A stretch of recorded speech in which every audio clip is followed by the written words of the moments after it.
Good afternoon, everyone.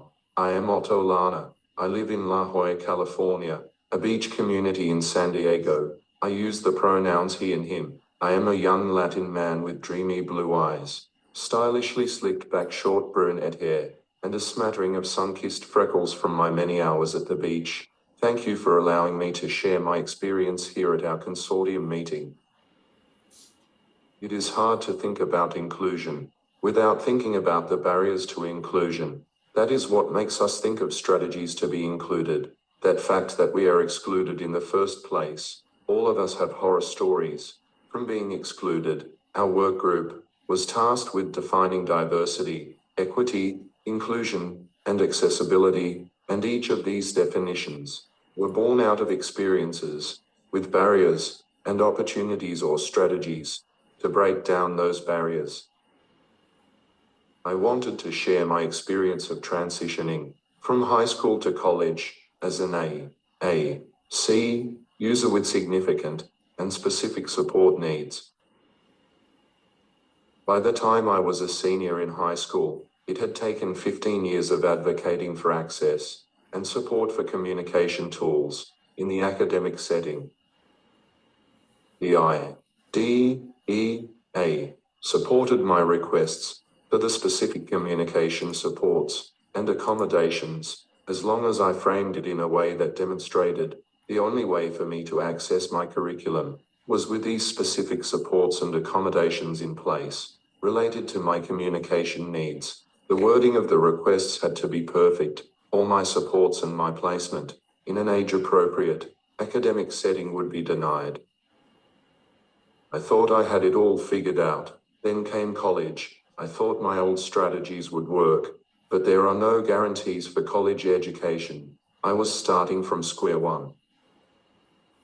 I knew what I needed to be successful at this point in my academic career, but I was the first AAC user on campus. The Disabled Student Support Office was thrilled to have me on campus. I have some notoriety in San Diego, but they had no idea what AAC or apraxia was.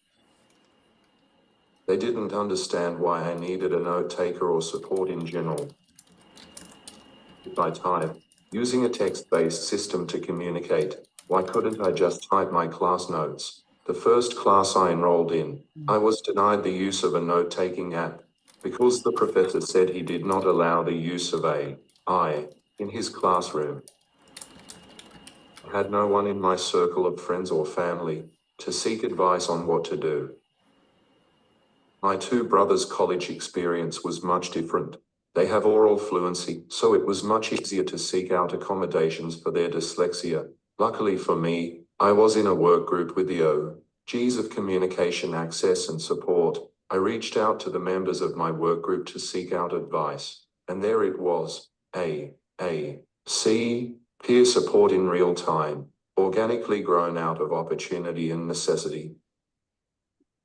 I volunteered to be part of this work group because these folks at CommunicationFIRST are my heroes. I had no idea I would learn so much and gain so much self-confidence from this experience. I shudder to think what would have happened to my dream of attending college had I not had access to these amazing people. All the old anxieties and fears of imposter syndrome bubbled up in that first college class. I am so grateful to the people in my work group that gave me advice and listened to my dilemma.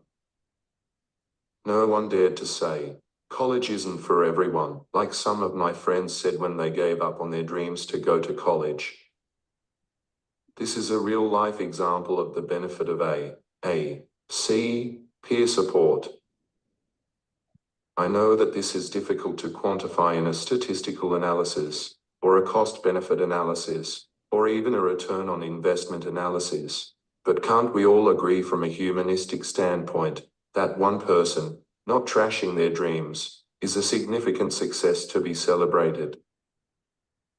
The barriers to AAC peer support groups begin with the barriers to AAC use in general. The barriers I found were economic.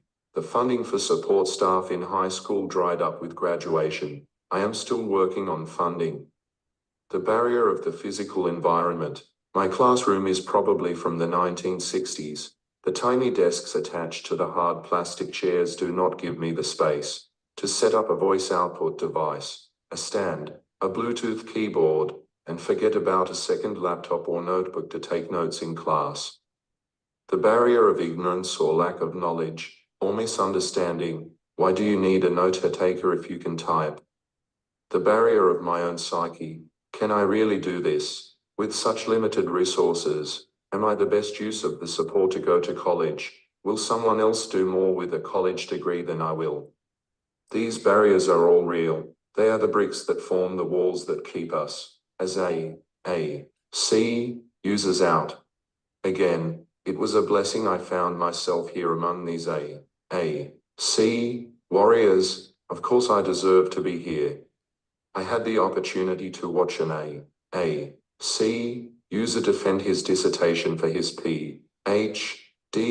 That is powerful stuff. AAC user peer support groups will define the next generation of leaders.